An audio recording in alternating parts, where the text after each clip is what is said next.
Hello guys, welcome to another on the element video. Today we are going to replace the front axle on the lower ball joint. Please try to get good parts. In this case I'm getting the Moog ball joints, and I just went for the Duralast Gold brand new axle. This is a point to lift the car, and then make sure you use always floor jacks. To remove the tires you're gonna need a 19mm, and if it has a lock then you need the socket. Tools that you're going to need for this job: a 1/2 inch ratchet with a 17mm socket, 22mm socket, 19mm socket, 12mm branch, cutting pliers, one pry bar, a hammer, flashlight. This is not necessary, but it makes the job easier. A impact gun and a bucket to catch up the transmission fluid that is going to leak. Also, you might need a quarter of transmission fluid, but hopefully it won't leak much. Okay, so right now I'm going to remove this 12mm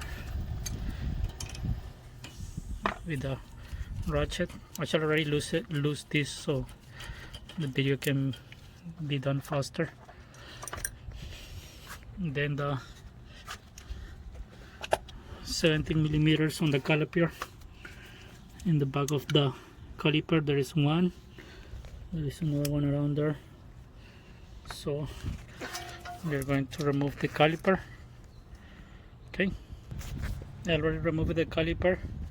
Here are the two bolts in the back, and then I'm using this to hold the caliper here with the strut so it won't bother me. Now I'm going to remove this one. Forgot to tell you, but we also gonna need a 36mm socket and this screwdriver, impact screwdriver, to remove this one, just to make the job easier when we remove the rotor, and a ball joint remover and installing kit that can be rented in any AutoZone. So I'm gonna go ahead and remove this.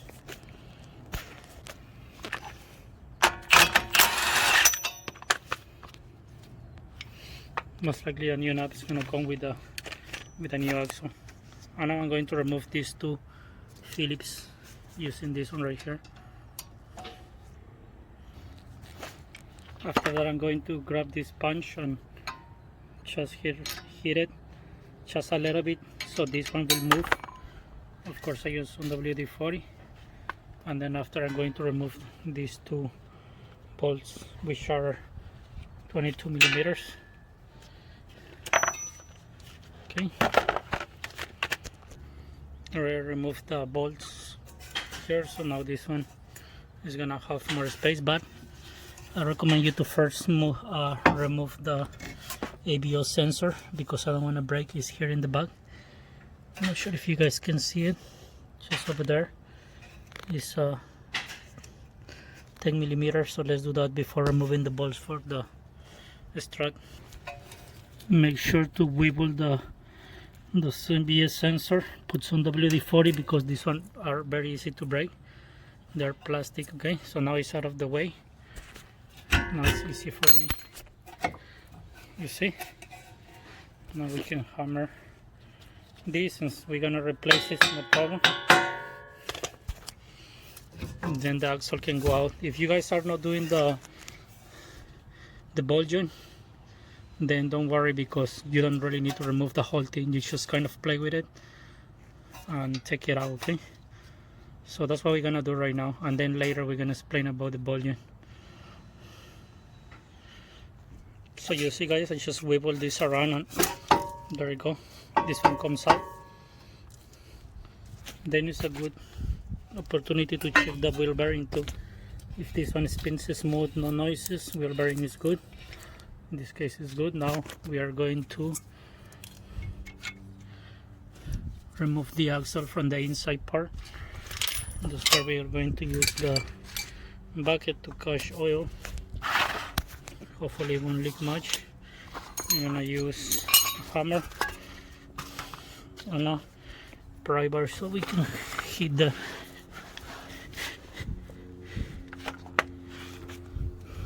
the axle.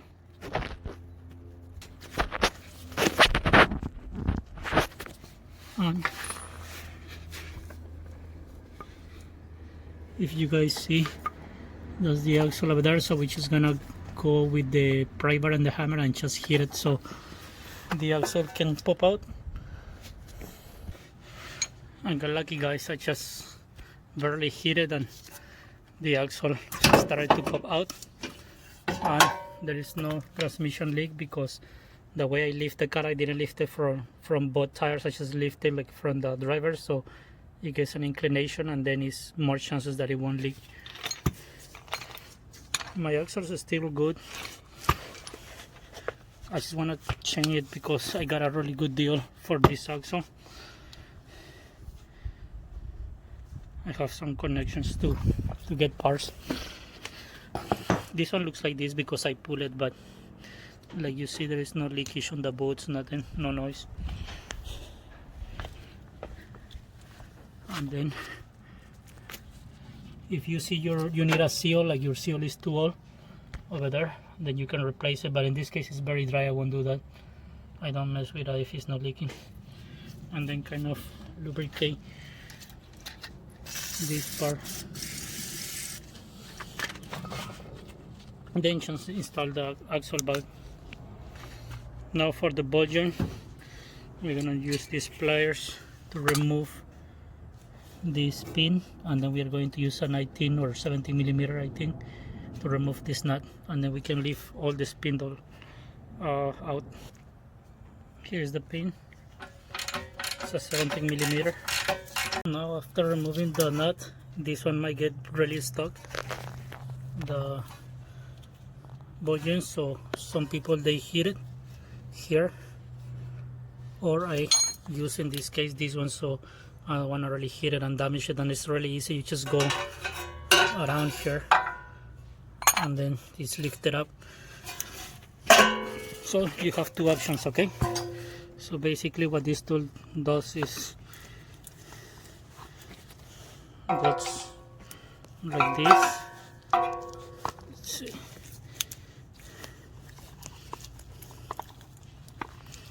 The button is really bad. I'm going to align this car after. It didn't have any place, just like the rubber, but so this one goes like this, and then it pushes to remove the button. We need this kit, and then you just gotta play with the caps to see which one you need.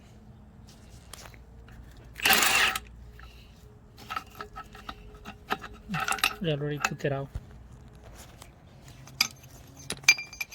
And then you just look for other caps and do a reversal so you can put a new one, which is here. This one, this is the way I install it back.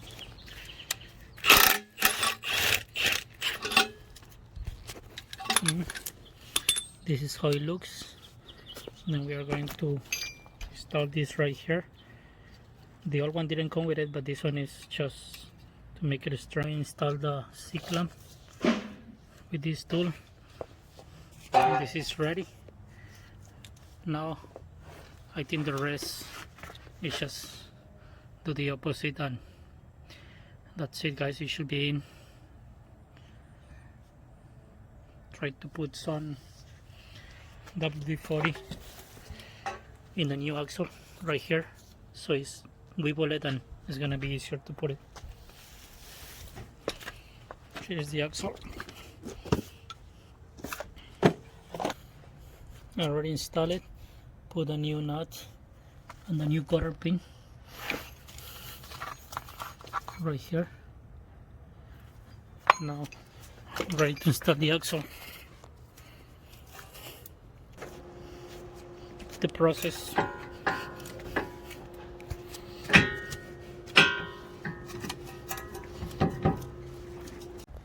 I already put the bolts make sure you hit here after torquing this nut. You see how it has like a little window there, so you're supposed to hit this part. And that's it. Everything have to go back together now. Make sure when you're putting the caliper back that the brake line is like this, like the original way, because if you twist this you might have problems when you step on the brake. The car might shake or pull to the side, so make sure you follow the line straight and not bent or twisted. And that's it, guys. Moog part number K50004 and Duralast Gold 1077M. That's for the front driver side. Hope it helps. See you in the next Honda Element video.